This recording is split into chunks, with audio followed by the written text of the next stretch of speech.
Bien, capítulo 4. Capítulo 4, ya esto lo hemos visto. Ahora viene aquí una afectuosa exhortación de parte de Pablo a los hermanos en Filipos y a nosotros también, porque la palabra de Dios es también para nosotros. Así que, y ahí aparece esa conjunción, esa conectiva, así que, es decir, sobre la base de todo lo que os he dicho. Y mire que ha dicho cosas Pablo en un tiempo, en un espacio tan breve.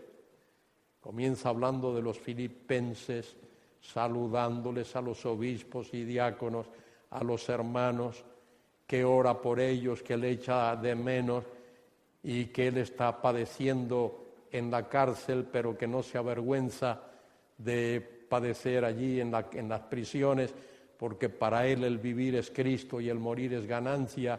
Y al final del capítulo 1 dice: a vosotros os he dado por Cristo, no solo que creáis en Él, sino que padezcáis por Él. Y luego viene al capítulo 2, ya que hay. Ahora, eso hay, muy bien, ahora tened la misma mentalidad que hubo en Cristo Jesús. Y nos habla de ese tremendo pasaje cristológico. Y la humillación de Cristo. Y luego nos da el ejemplo de Tito y de Timoteo, colaboradores con él, allí en la parte final del capítulo 2. Y viene el capítulo 3, que acabamos de ver. Cuidado con estos, ojo con estos.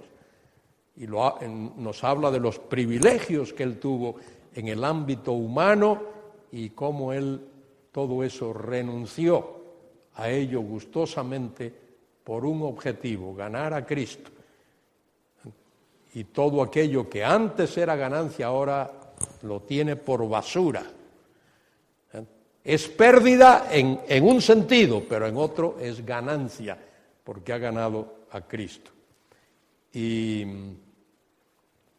luego nos habla ahí al final de que tenemos una esperanza eterna, una ciudadanía donde está Cristo, una comunidad gloriosa. Y sobre la base de todo eso, así que, hermanos míos, amados y deseados, gozo y corona mía, estad firmes en el Señor, amados. Estad firmes en el Señor, porque es el único sitio donde podemos estar firmes.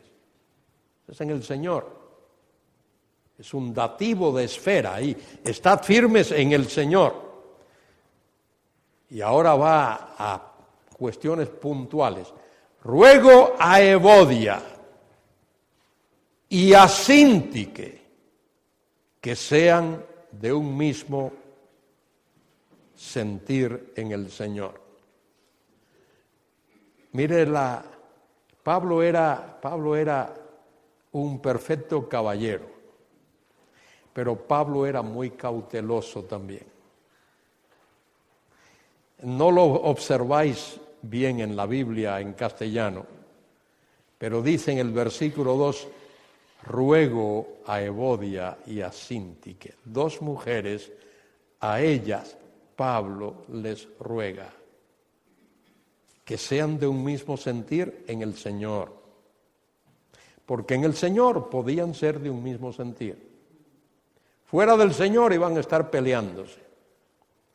Ahora dice en el versículo 3, asimismo, y en el texto original dice, te mando.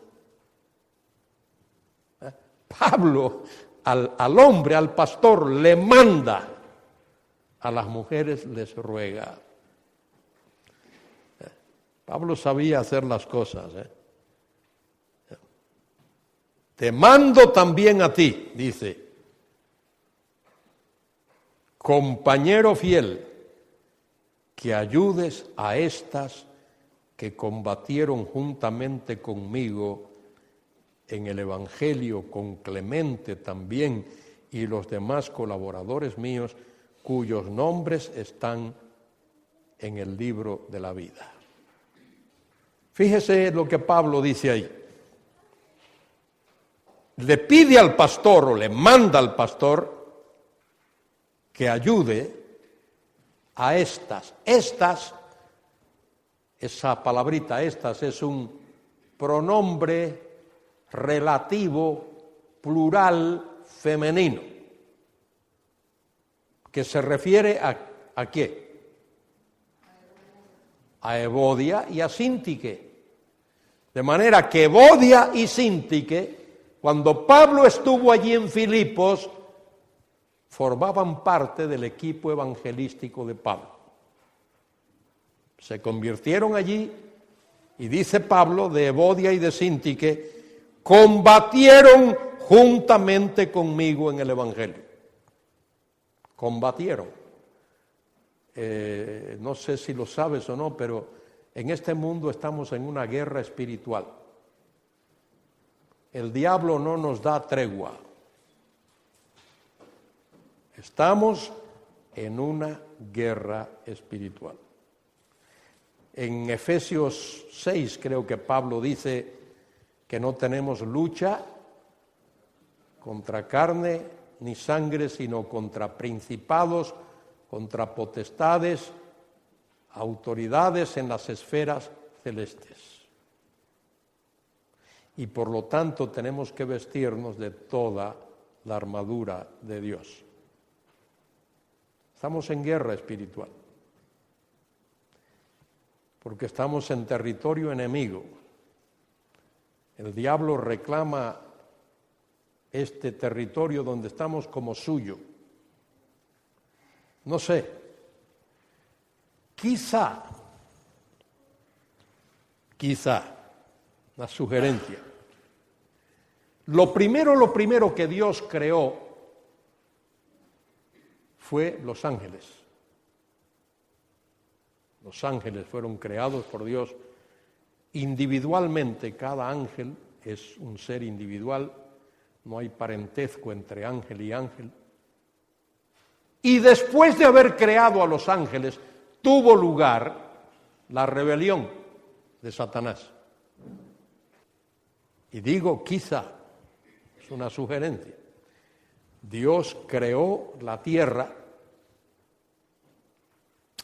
y puso al hombre en la tierra.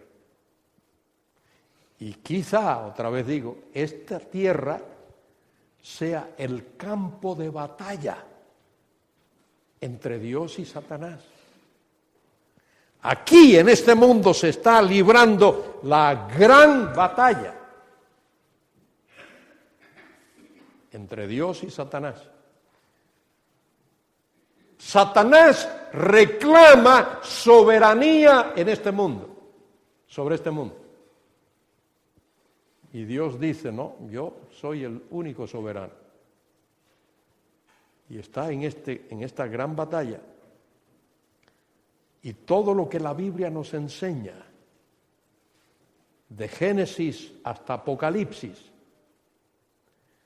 es para enseñarnos cómo Dios ha de implantar su soberanía en este mundo.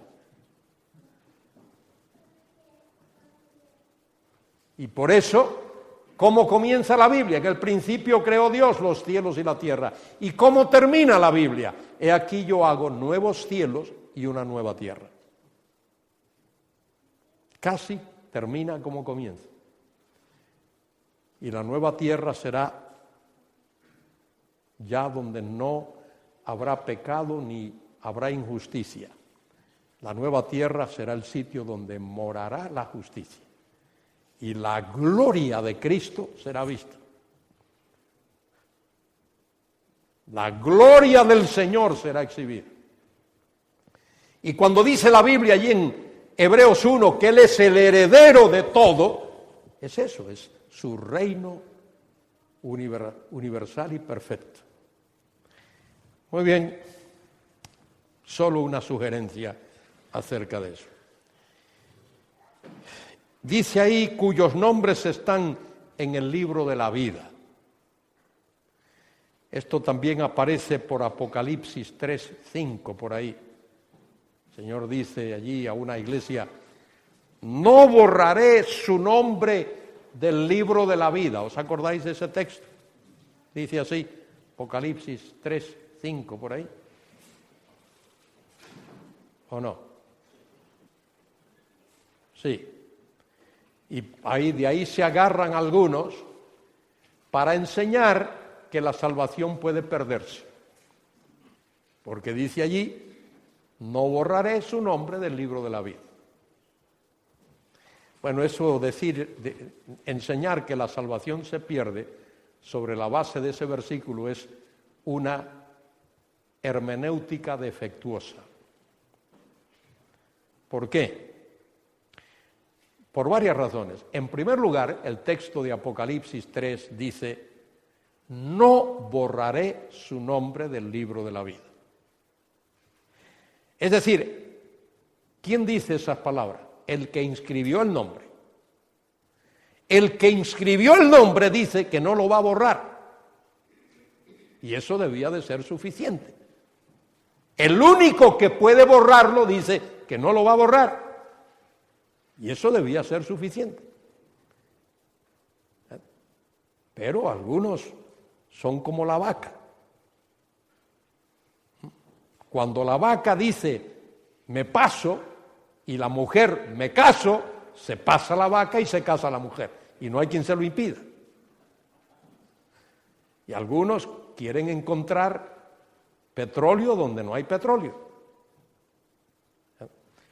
Ahora, yo creo que la interpretación correcta de ese versículo, aparte de eso que he dicho, esto es para añadir, es que en las ciudades, como por ejemplo Filipo era una ciudad y un reino.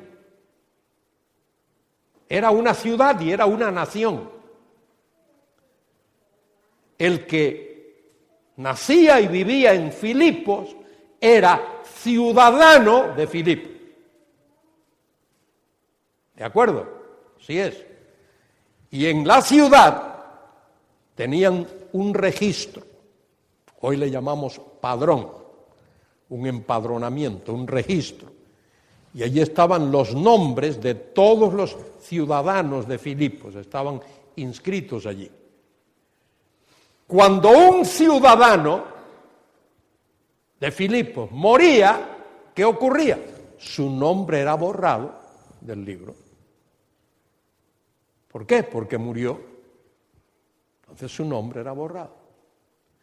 Ahora, cuando una persona cree en Cristo, ¿qué es lo que recibe? ¿Qué recibe? Vida eterna. ¿Y cuándo termina esa vida? Nunca. Entonces su nombre no se puede borrar.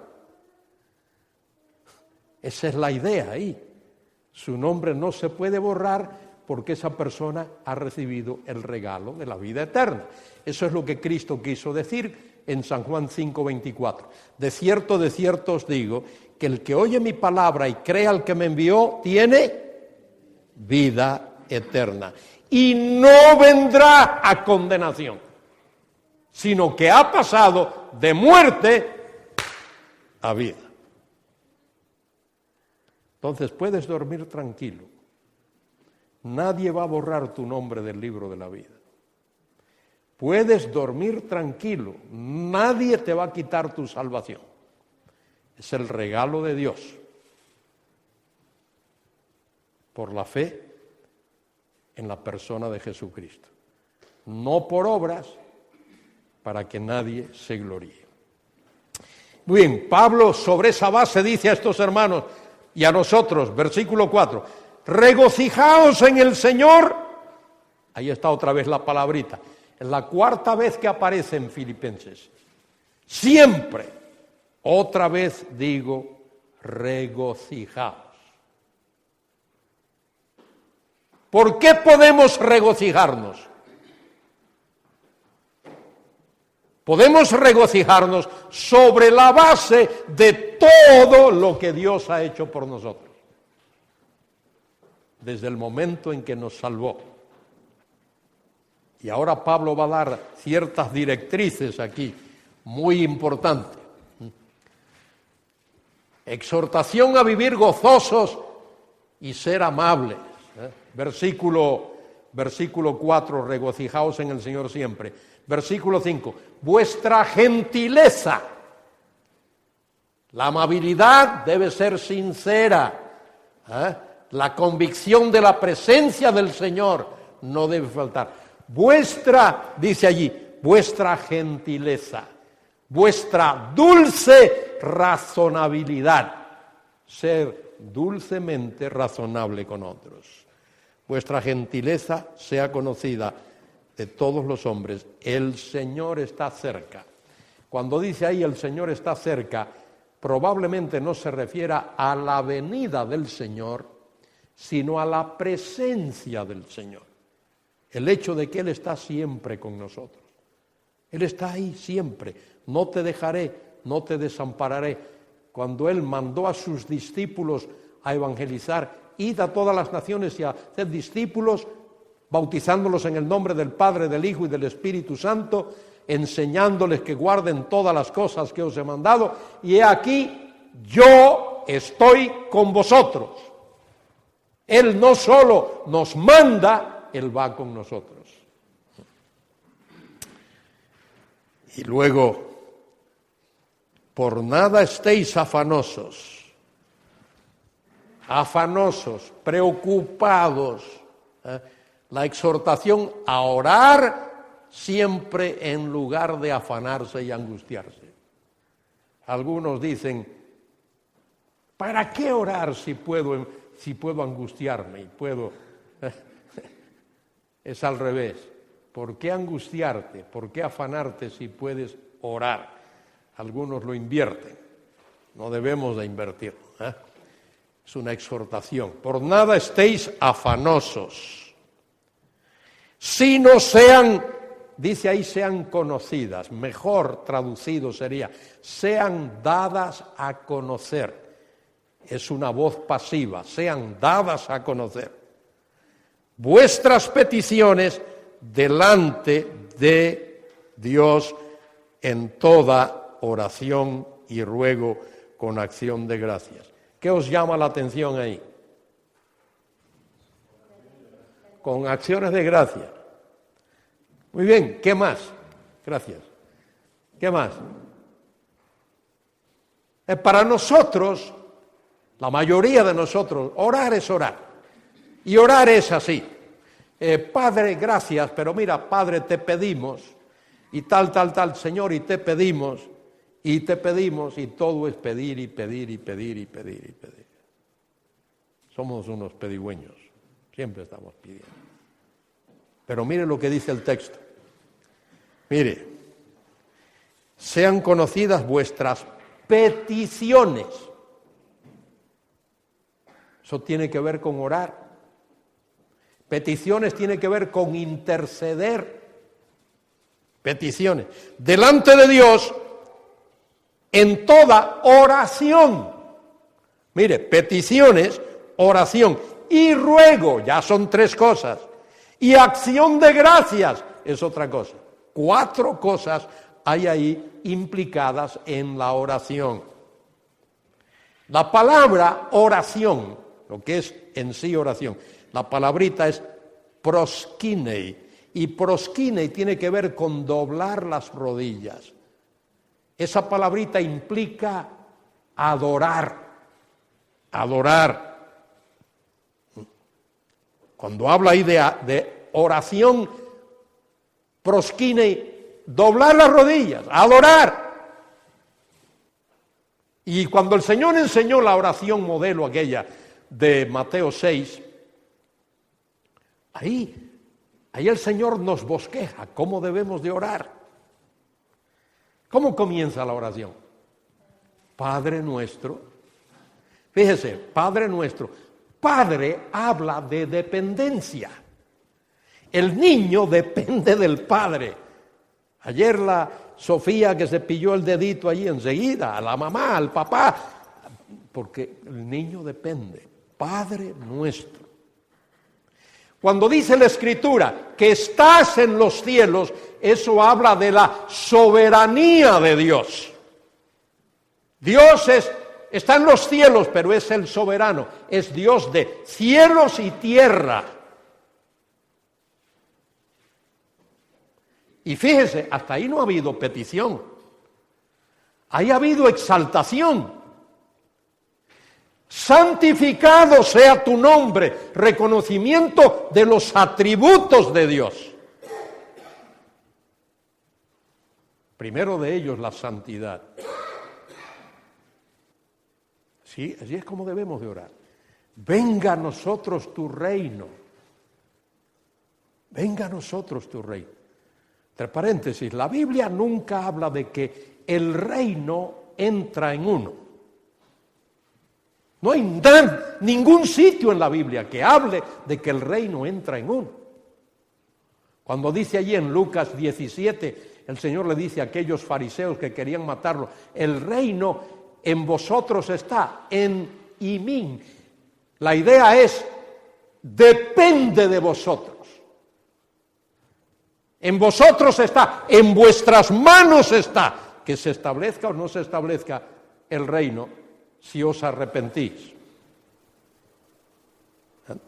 Entonces, nunca dice la Biblia que el reino entra en uno. Uno entra en el reino, pero no el reino en uno. Eso de que el reino está en el corazón, eso, la Biblia no enseña eso, ningún sitio. Venga a nosotros tu reino, y fíjese que sigue, una frase exegética.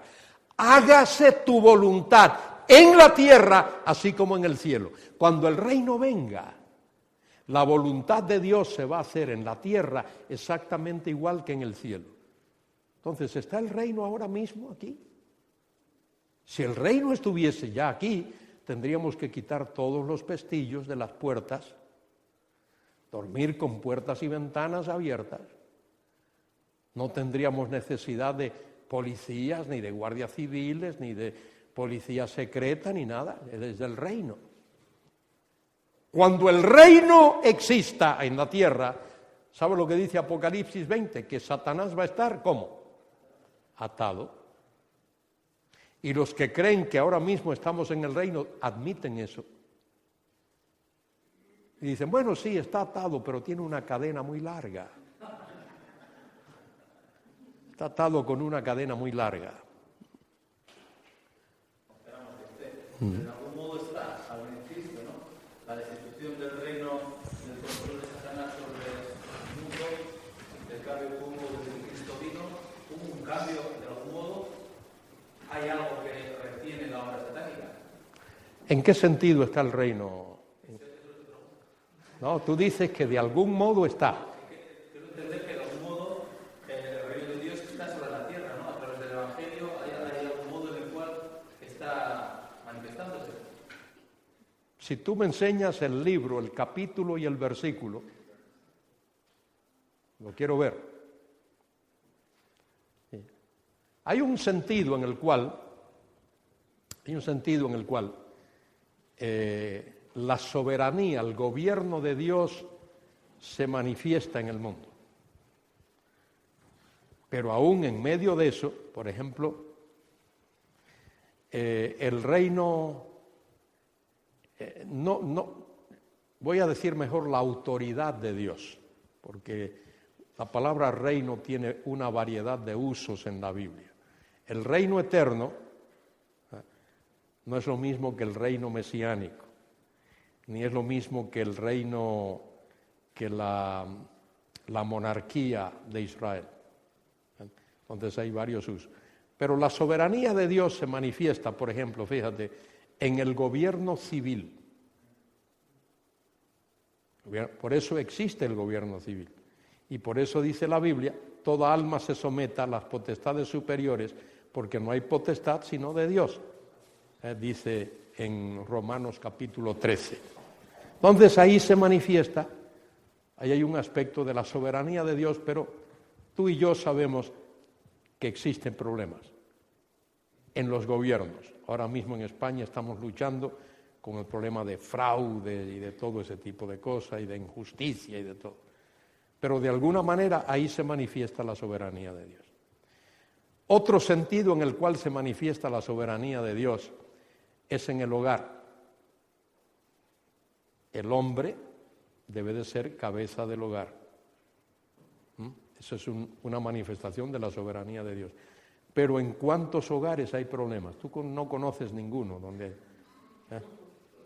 ¿Hay problemas o no hay problemas? Hay problemas, ¿verdad que sí?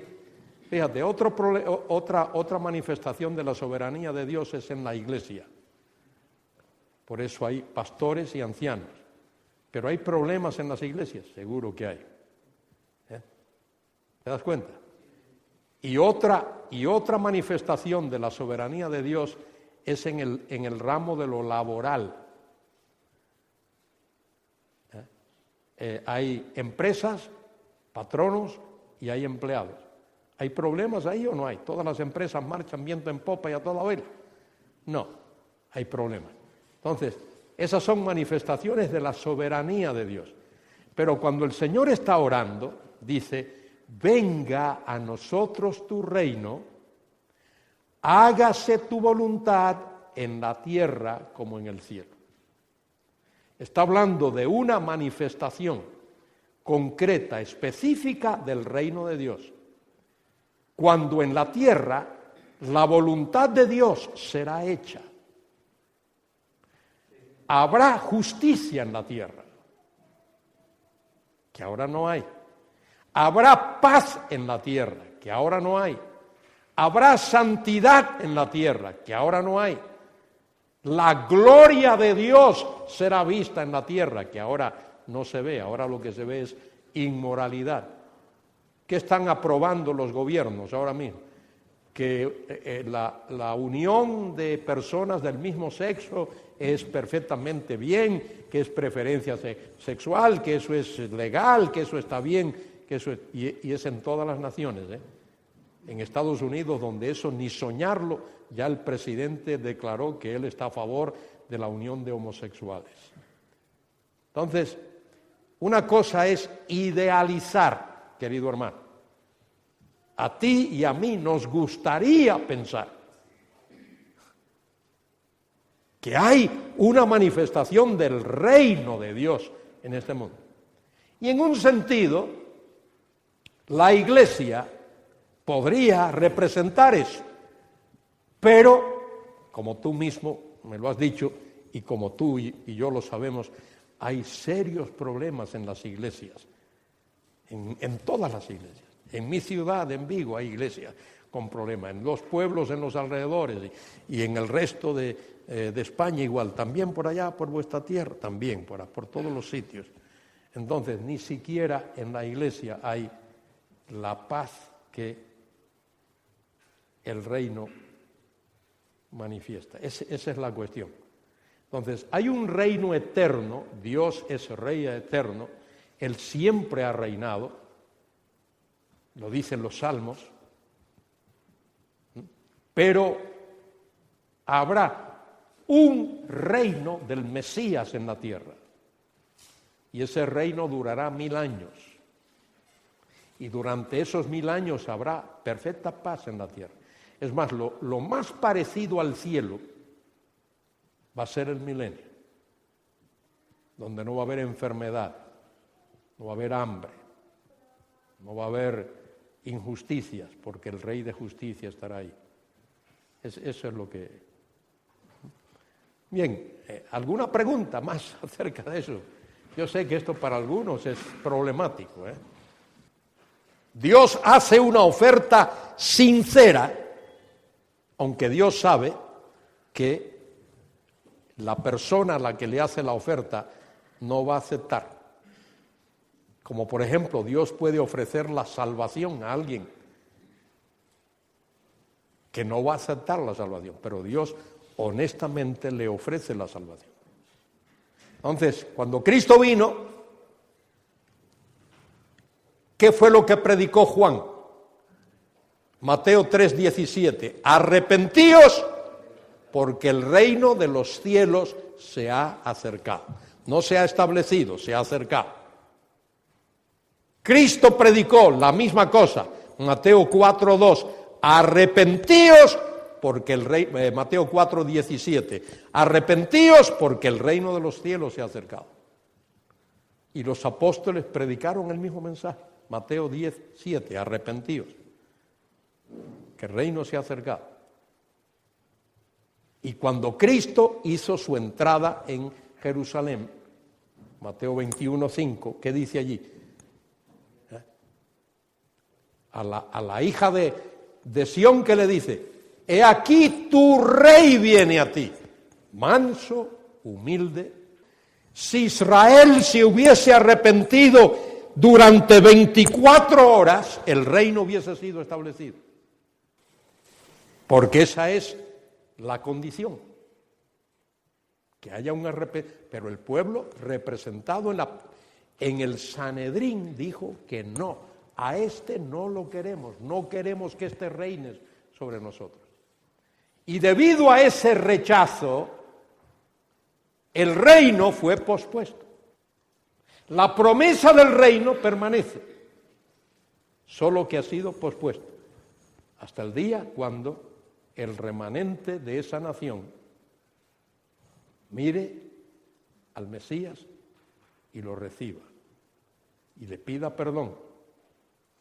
Esto lo dice allí el profeta Oseas, y lo dice el profeta Miqueas, y lo dice Isaías, y lo dice Habacuc, todos los profetas lo dicen, que viene el día, y lo dice el profeta Daniel, cuando ellos van a alzar sus ojos al Mesías, y van a poner su fe en él. Entonces ahora vivimos en lo que se llama el interregno. Esa palabra interregno significa el tiempo que transcurre entre la primera venida de Cristo y su segunda venida. Él tiene que venir porque Él va a reinar desde el trono de David sobre la casa de Jacob. Y por eso dice allí en Mateo 17, porque los discípulos le preguntan a Jesús acerca de Juan y acerca de Elías. Los discípulos le dicen a Jesús: pero no dice la profecía que Elías viene. Y el Señor le dice: Elías vino. Y lo rechazaron. Y entonces ellos se dieron cuenta de que Jesús les hablaba de Juan. Y algo que yo no oigo predicar ni oigo decir de esto en estudios es lo siguiente. El ministerio de Jesús y el ministerio de Juan estaban íntimamente ligados. Juan fue el precursor de Jesús, el que anunció su venida. El ministerio de Juan y el de Jesús íntimamente ligados, estrechamente ligados. Cuando la nación de Israel rechaza a Juan, rechaza a Jesús. Cuando rechaza el mensaje de Juan, rechaza el mensaje de Jesús. ¿Por qué muere Juan? Está denunciando a Herodes. Y entonces Herodes lo coge y lo manda a Maquerús, un castillo que está en Jordania, en el sur, allá. ¿Qué dijo el pueblo de Israel cuando Juan fue apresado? ¿Qué dijo? ¿Qué dijo? Nada. ¿Protestó? Nada. ¿Qué hizo la nación de Israel? Abandonó a Juan a su suerte. Totalmente abandonado a su suerte. Y es por eso que allí, en Mateo 17, claramente Jesús deja ver a los discípulos que cuando Él venga por segunda vez a la tierra, su segunda venida va a ser precedida por la venida de Juan. Juan tiene que volver otra vez a la tierra tal como Jesús tiene que volver otra vez. Juan va a volver, porque Él va a ser el precursor de Jesús cuando Él venga. Eso lo dice, y los discípulos lo entendieron claramente allí en Mateo 17. Bueno, tenemos que hablar de Filipenses. Y la paz de Dios, Filipenses 4:17. Ahí no está hablando de la paz con Dios, sino de la paz de Dios. Exhortación a orar siempre en lugar de afanarse, y luego por acá debe de haber algo más que diga, exhortación a pensar y a vivir sobriamente. La paz de Dios, versículo 7, que sobrepasa todo entendimiento, guardará. Y guardará ahí significa como un centinela que guarda una puerta. Guardará vuestros corazones y vuestros pensamientos en Cristo Jesús. Y luego viene esta tremenda exhortación. Por lo demás, Pablo otra vez quiere concluir, pero que no quiere. Por lo demás, hermanos, todo lo que es verdadero, todo lo honesto, todo lo justo, todo lo puro, todo lo amable, todo lo que es de buen nombre, si hay virtud alguna, si algo digno de alabanza, en esto pensad. Y ahora mire, qué tremendo que uno pudiera decir esto. Mire lo que Pablo dice. Lo que aprendisteis, momento concreto, y recibisteis, y oísteis, y visteis en mí. Esto hacer. Tremendo lo que Pablo dice ahí. Lo que aprendisteis, recibisteis, oísteis y visteis en mí, esto hacer. Y el Dios de paz estará con vosotros. Tremendo ejemplo que Pablo dio en el tiempo que estuvo allí.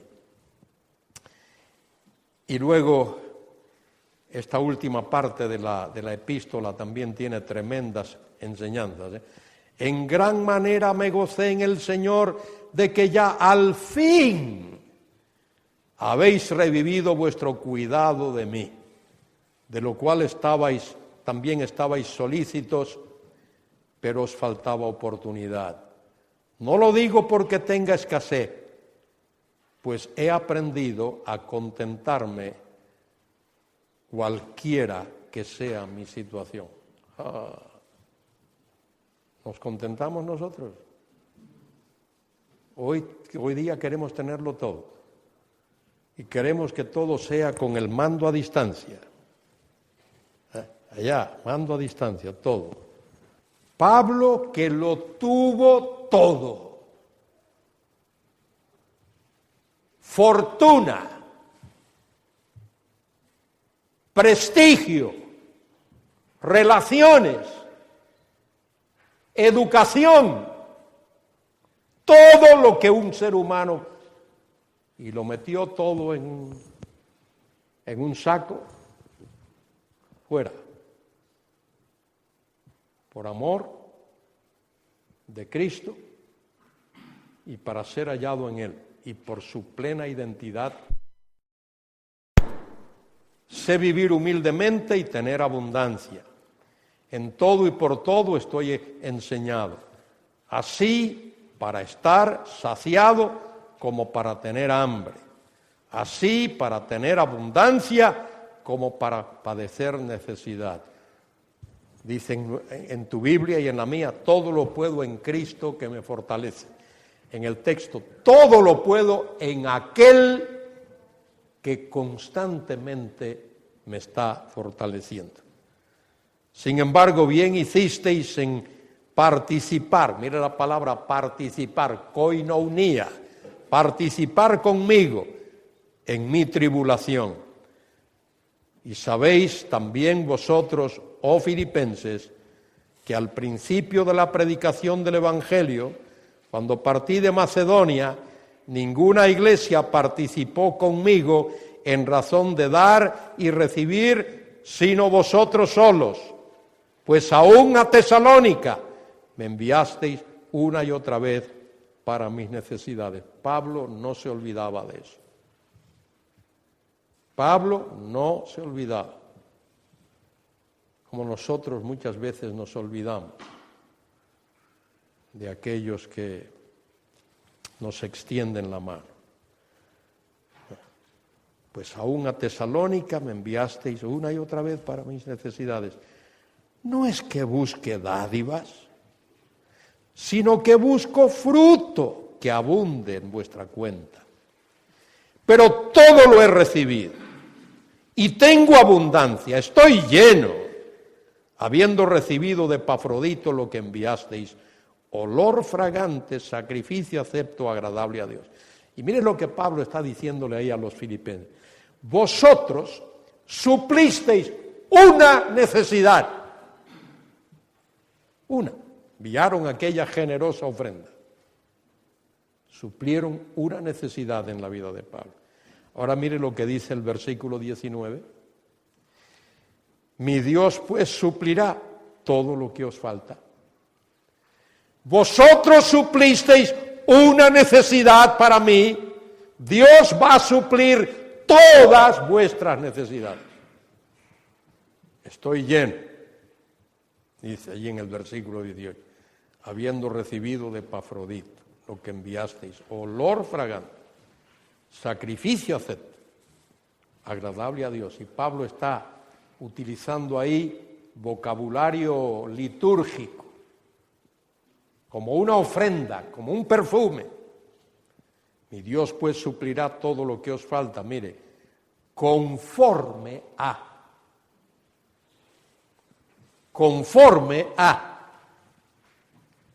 A ver si vemos esto por aquí. La bendición de los filipenses al ofrendar para el ministerio de Pablo. Bien, esto debía de estar por aquí, por esta parte. Donde dice Pablo allí, conforme a sus riquezas.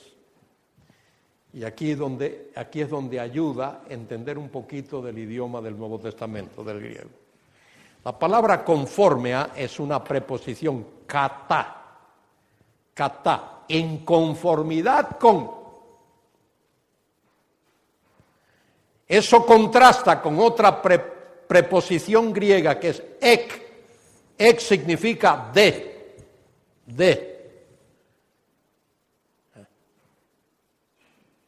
¿Cómo suple Dios nuestras necesidades? No las suple ek, sino kata. Voy a ilustrar esto brevemente, espero que os sirva de algo. Suponte que tienes un amigo y ese amigo va a ti y te dice, oye, tengo esta necesidad, necesito 3.000 euros para resolver algo. Y tú tienes en tu bolsillo 5.000 euros. Tú le dices a ese amigo, mira, vamos a hacer una cosa. Toma estos 1.000 euros y ve a fulano o a este otro y explícale tu problema, a ver si te pueden ayudar. Y la persona sale, tú le das la palmadita en el hombro y tú le diste los 1.000 euros. Si haces eso, le has dado ek, le has dado de fuera de tus riquezas. Pero si el amigo te dice, mira, yo necesito 3.000 euros para resolver este problema, tú tienes 5. Tú le dices, mira, te voy a dar los 3.000, pero no solo eso, te voy a dar 500 euros más, o 1.000 euros más, por si acaso. Entonces no le has dado ek, le has dado kata, le has dado conforme a tus riquezas. Y eso es lo que Dios hace. Dios no nos da de sus riquezas, es decir, un poco de sus riquezas. Dios nos da en conformidad con sus riquezas, que son inagotables, que son abundantísimas. Así hace Dios con nosotros. Qué bueno es Dios. Nos lo dice así en el Salmo Salmo 34, 5 creo que es. Gustad y ved. ¿Qué dice? Salmo 34, 5 me parece que es. Gustad y ved cuán bueno es. Qué bueno es Jehová. Gustad y ved que Jehová es bueno. Es bueno. Bondad absoluta. Bondad absoluta. Mi Dios pues suplirá todo lo que os falta conforme a sus riquezas en gloria en Cristo Jesús. ¿Y cuántas son sus riquezas en gloria? ¿Pocas? ¿Muchas? Inagotables.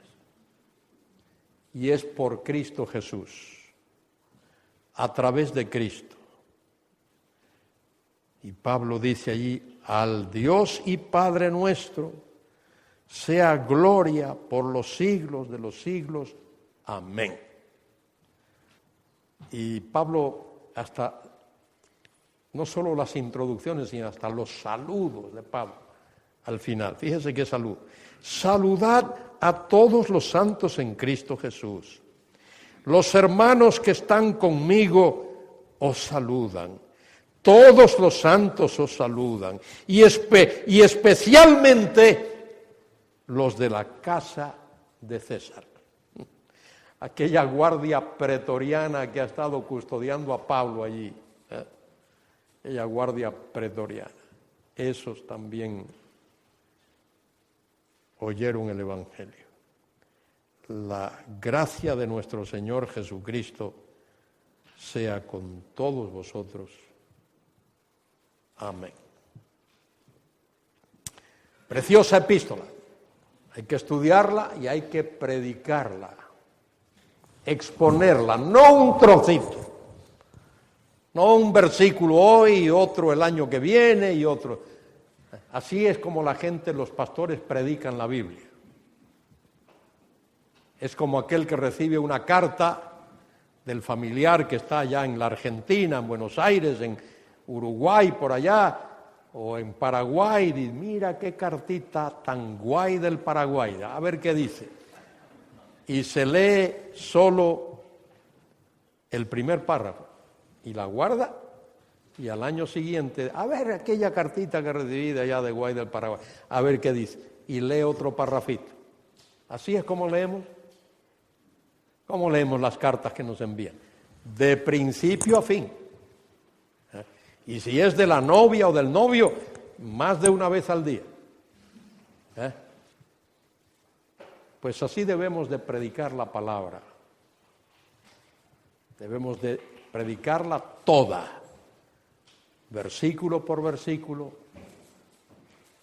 párrafo por párrafo, capítulo tras capítulo, libro tras libro. Cuando estudiaba en el seminario en Dallas hace años,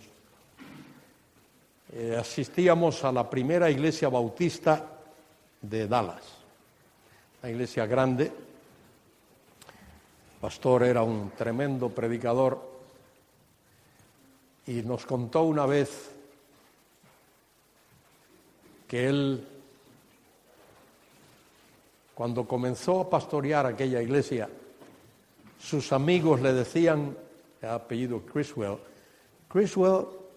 vas a fracasar. Porque el pastor que estaba ahí antes, tuyo, que había fallecido, predicaba temas, predicaba asuntos, y lo hacía bien. Pero Criswell no, Criswell era un expositor de la Biblia y eso es lo que hacía. Bueno, él, contrario a la opinión de sus amigos, aceptó el pastorado allí y comenzó a predicar. Su primer sermón, Génesis 1:1. Cuando nosotros llegamos allí, hacía 19 años y medio que era pastor de aquella iglesia y comenzaba a predicar sobre el Apocalipsis. Había predicado todos los libros de la Biblia: Génesis, Éxodo, Levítico, Número, Deuteronomio, Josué, etcétera, todos los libros. Y 19 años y medio después comenzaba con Apocalipsis 1:1. Y allí llegamos nosotros. Y le tomó 3 años y medio predicar todo el libro del Apocalipsis. Predicó toda la Biblia, todo el consejo de Dios, todo. Así se hace, así es como hay que hacerlo. Muy bien, ¿alguna duda o pregunta antes de tomar la ofrenda? ¿No?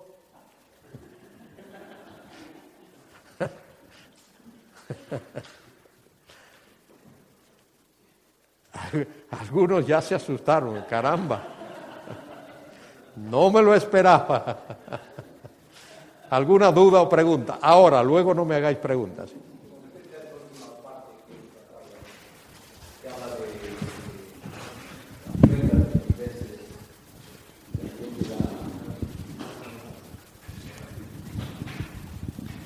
Estamos hablando de la ofrenda de los filipenses por Pablo y también de la recompensa. Podemos aplicar la ley de la siembra y la cosecha, y también teniendo usted en cuenta la última ola que hay de predicadores de la prosperidad. ¿Qué podemos hablar acerca de esto? Bueno, los predicadores de la prosperidad no tiene nada que ver con esto que Pablo enseña, porque para esos predicadores la prosperidad es para ellos.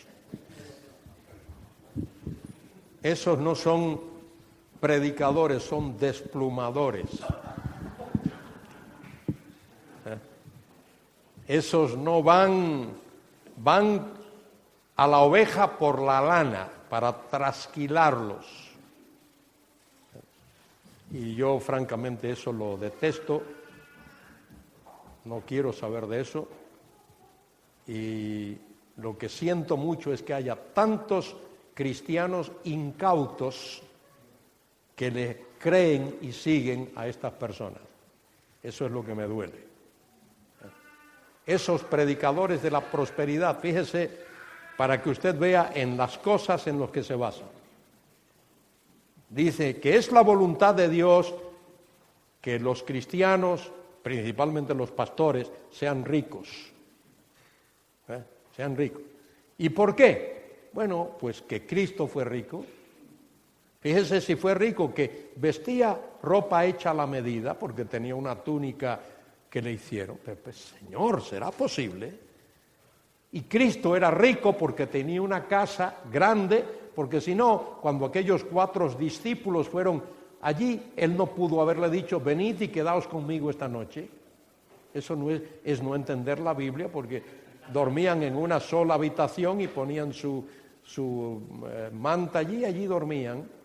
Y luego Cristo manejaba una organización rica, porque si lo que tú tienes son 4 céntimos, no necesitas un tesorero. Cristo necesitó un tesorero, a Judas, fíjese, porque había mucho dinero.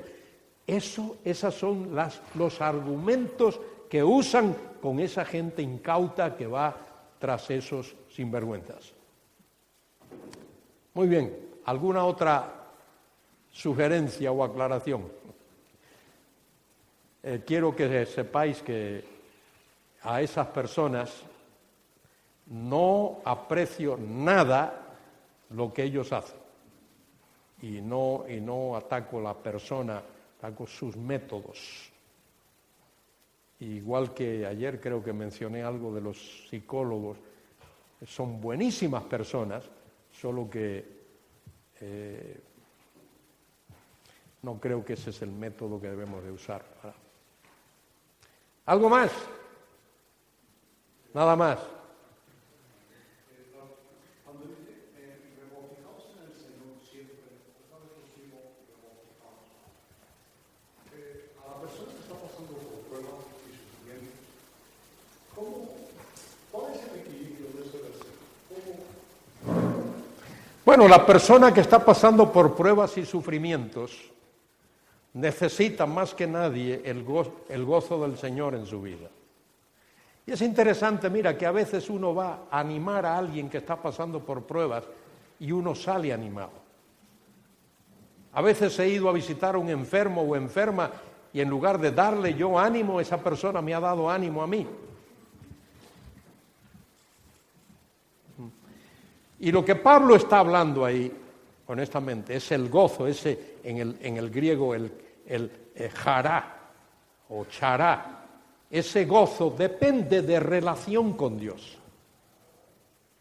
Y uno puede estar enfermo, pero si uno tiene una relación correcta con Dios, va a estar gozoso. He oído testimonios en estos días de personas jóvenes que están sufriendo de cáncer y de otras enfermedades, y cuando alguien va a verlo, sale animado. No sale triste, porque tiene que ver con la relación que uno tenga con Dios. ¿Qué dice Pablo? Para mí el vivir es Cristo y el morir es ganancia. Christus ist mein Leben, dice el alemán. Und sterben mein Geben. Para mí el vivir es Cristo y el morir es ganancia.